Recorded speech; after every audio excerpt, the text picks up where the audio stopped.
داري يا نور هدايا أسري فيك للغاية الحمد لله وحده والصلاة والسلام على من لا نبي بعده أما بعد। প্রিয় ভাই ও বোনেরা, যত দিনই ইলম আছে তার মধ্যে সবচেয়ে গুরুত্বপূর্ণ ইলম হলো বিশুদ্ধ আকীদার ইলম। ইবাদত, মুআমালাত, আদাব, আখলাক সব কিছুর চেয়ে আকীদার গুরুত্ব অনেক বেশি। একজন আকেল বালেগ মুসলমানের উপর সর্বপ্রথম ফরজ হলো আকীদার ইলম শিক্ষা করা। ইসলামে প্রবেশের সময় তাকে আকীদাতুত তাওহীদ জেনে তার স্বীকৃতি দিতে হয়। আমল ও ইবাদত শেখার পালা তার পরেই আসে। ইসলামের দাওয়াতের শুরুর দিনগুলোতে রাসূল সাল্লাল্লাহু আলাইহি ওয়াসাল্লামের উপর নাজিল হওয়া সূরাগুলোর দিকে তাকালে দেখা যায় সেখানে তিনটি বিষয়কে অত্যন্ত গুরুত্বের সঙ্গে বারবার উল্লেখ করা হয়েছে: তাওহীদ, রিসালাত ও আখিরাত। আর এই তিনটি বিষয়ই আকীদার অন্তর্ভুক্ত। রাসূল সাল্লাল্লাহু আলাইহি ওয়াসাল্লাম মক্কায় 13 বছর কেবল বিশুদ্ধ আকীদার দিকেই মানুষকে আহ্বান করেছেন। হিজরতের মাত্র 1.5 বছর পূর্বে এসে সালাত ফরজ হয়। এছাড়া উল্লেখযোগ্য কোনো আমল তখন ফরজ হয়নি।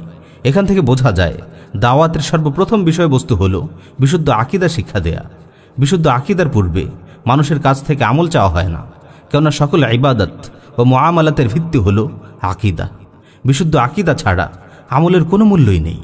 আল্লাহ তাআলা বলেন, ফাআলাম আন্নাহু লা ইলাহা ইল্লাল্লাহ ওয়াস্তাগফির লিযামবিক ওয়ালিল মুমিনিনা ওয়াল মুমিনাত। সুতরাং জেনে রাখো, আল্লাহ ব্যতীত কোনো ইলাহ নেই এবং ক্ষমা প্রার্থনা করো তোমার এবং মুমিন নরনারীদের গুনাহের জন্য। আল্লামা সাদি রাহিমাহুল্লাহ এই আয়াতের তাফসিরে লিখেন, এখানে আল্লাহ তাআলা ইলমে তাওহীদ শেখার নির্দেশ দিয়েছেন। এই ইলম শেখা প্রত্যেকের উপর ফরজ আইন, কেননা প্রত্যেকেই এই ইলমের মুখাপেক্ষী। সহিহ বুখারীতে বর্ণিত হয়েছে, রাসূল সাল্লাল্লাহু আলাইহি ওয়াসাল্লাম যখন হযরত মুআজ রাদিয়াল্লাহু তাআলা আনহুকে শাসক হিসেবে ইয়েমেনে পাঠাচ্ছিলেন, তাকে বলেছিলেন, ফালইয়াকুন আউওয়ালা মা তাদউহুম ইলা আন ইউহিদুল্লাহ তাআলা ফাইযা আরাফু যালিক ফাআখবিরহুম আন্নাল্লাহ ক্বাদ ফারাদা আলাইহিম 5 সালাওয়াতিন ফি ইয়াউমিহিম ওয়া লাইলাতিহিম। ইয়েমেনবাসীর প্রতি তোমার প্রথম আহ্বান হবে, তোমরা আল্লাহর তাওহীদে বিশ্বাস স্থাপন করো। তারা তা স্বীকার করার পর তাদের জানিয়ে দাও, আল্লাহ তাআলা দিনে রাতে তাদের উপর 5 ওয়াক্ত সালাত ফরজ করেছেন। এই হাদিস থেকে আকীদা শিক্ষার গুরুত্ব স্পষ্টভাবে বোঝা যায়। রাসূল সাল্লাল্লাহু আলাইহি ওয়াসাল্লাম আমল শিক্ষা দেওয়ার পূর্বেই বিশুদ্ধ আকীদা শিক্ষা দেওয়ার নির্দেশ দিয়েছেন। সালাতের নির্দেশ দেওয়ার আগেই তাওহীদ শেখার নির্দেশ দিয়েছেন। আকীদা যদি কুফর ও শিরক থেকে পবিত্র না হয় তবে তার আমলের কোনো গ্রহণযোগ্যতা নেই। যার আকীদায় কুফরে আকবর আছে, যার বিশ্বাসে শিরক আছে, সে কাফির, যদিও সে নিজেকে মুসলিম মনে করে, যদিও সে নিজেকে মুসলিম হিসেবে পরিচয় দেয়। কাফিরের ন্যাক আমল কিয়ামতের দিন কোনো কাজেই আসবে না, যদিও সে পাহাড় পরিমাণ ন্যাক আমল নিয়ে হাজির হয়। আকীদা যদি বিশুদ্ধ না হয় তার সব আমল বাতিল বলে গণ্য হয়। আল্লাহ তাআলা বলেন, লা ইন আশরাকতা লা ইয়াহবাতান্না আমালুক ওয়া লা তাকুনান্না মিনাল খাসিরিন। আপনি যদি শিরকে লিপ্ত হন আপনার আমল বরবাদ হবে এবং আপনি ক্ষতিগ্রস্তদের অন্তর্ভুক্ত হবেন। অন্য আয়াতে আল্লাহ তাআলা আরও বলেন, ওয়ালাউ আশরাকু লা হাবিতা আনহুম মা কানু ইয়ামালুন। তারা যদি শিরকে লিপ্ত হতো তবে তাদের আমল বরবাদ হতো। এই আয়াতগুলো থেকে স্পষ্টভাবে বোঝা গেল আকীদা বিশুদ্ধ না হলে, আকীদায় শিরকের অনুপ্রবেশ ঘটলে তার সকল আমল বাতিল হয়ে যায়।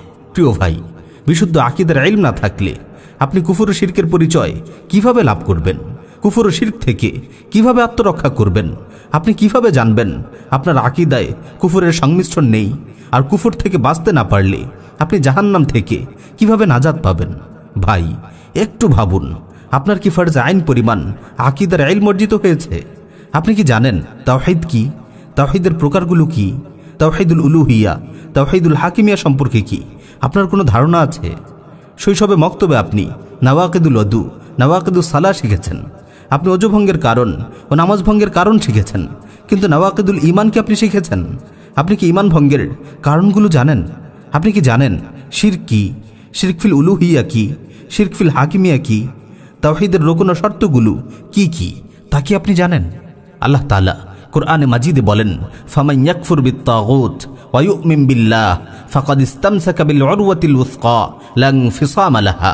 যে ব্যক্তি তাগুতের সঙ্গে কুফরি করে কুফরবিদ তাগুত করে এবং আল্লাহর উপর ঈমান আনে, সে একটি মজবুত হাতল ধারণ করে যা কখনো ভাঙবে না। আমাদের নবী সাল্লাল্লাহু আলাইহি ওয়াসাল্লাম সহ যুগে যুগে নবী রাসূলগণ তাগুতকে প্রত্যাখ্যান করার এবং তাগুতের সঙ্গে কুফরি করার দাওয়াত নিয়ে এসেছিলেন। আল্লাহ তাআলা বলেন, ওয়ালাকাদ বাআসনা ফি কুল্লি উম্মাতির রাসূলান আন ইবুদুল্লাহ ওয়াজতানিবুত তাগুত। আল্লাহর ইবাদত করার এবং তাগুতকে প্রত্যাখ্যান করার দাওয়াত দেওয়ার জন্য আমি প্রত্যেক যুগে রাসূল প্রেরণ করেছি। আপনি কি জানেন তাগুত কারা? আপনি যদি তাগুতের পরিচয় না জানেন তাহলে তাগুতের সঙ্গে কুফরি কিভাবে করবেন, তাগুতকে প্রত্যাখ্যান কিভাবে করবেন, তাগুতের সঙ্গে সম্পর্ক ছিন্নের ঘোষণাই বা কিভাবে দিবেন? আর কুফরবিদ তাগুত ছাড়া আপনার ঈমানই বা কিভাবে বিশুদ্ধ হবে?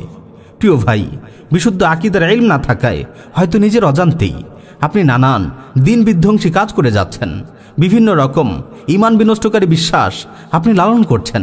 আল্লাহ আমাদের হেফাজত করুন। ভাই, বিষয়টির গুরুত্ব উপলব্ধি করার চেষ্টা করুন।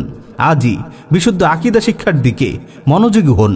আপনার আকীদায়, আপনার বিশ্বাসে কোনো কুফর লুকিয়ে আছে কিনা, আপনি নিজের অজান্তেই কোনো শিরকে লিপ্ত হয়েছেন কিনা বারবার যাচাই করুন।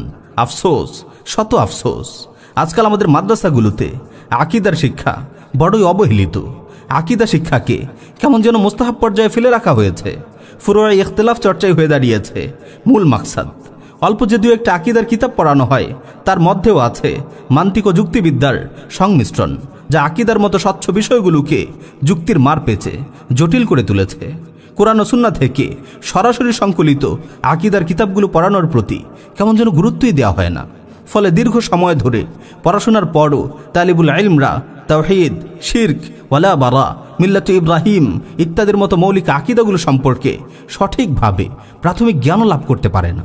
শৈশব থেকেই প্রয়োজনীয় ফিকহি মাসাইল ও আহকাম শেখানো হয়, কিন্তু অতি প্রয়োজনীয় আকীদাগুলো যথাযথভাবে শেখানো হয় না।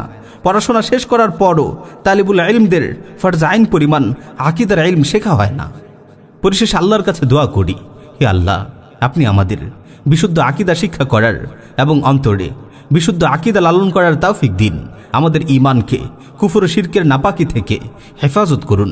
আকীদা শিক্ষার প্রতি আমাদের এই অবহেলা কাটিয়ে ওঠার তৌফিক দিন। বিশুদ্ধ আকীদার প্রচারে যেসব ভাই কাজ করছেন তাদেরকে আপনি হিম্মত ও শক্তি দান করুন। আমিন ইয়া রাব্বাল আলামিন।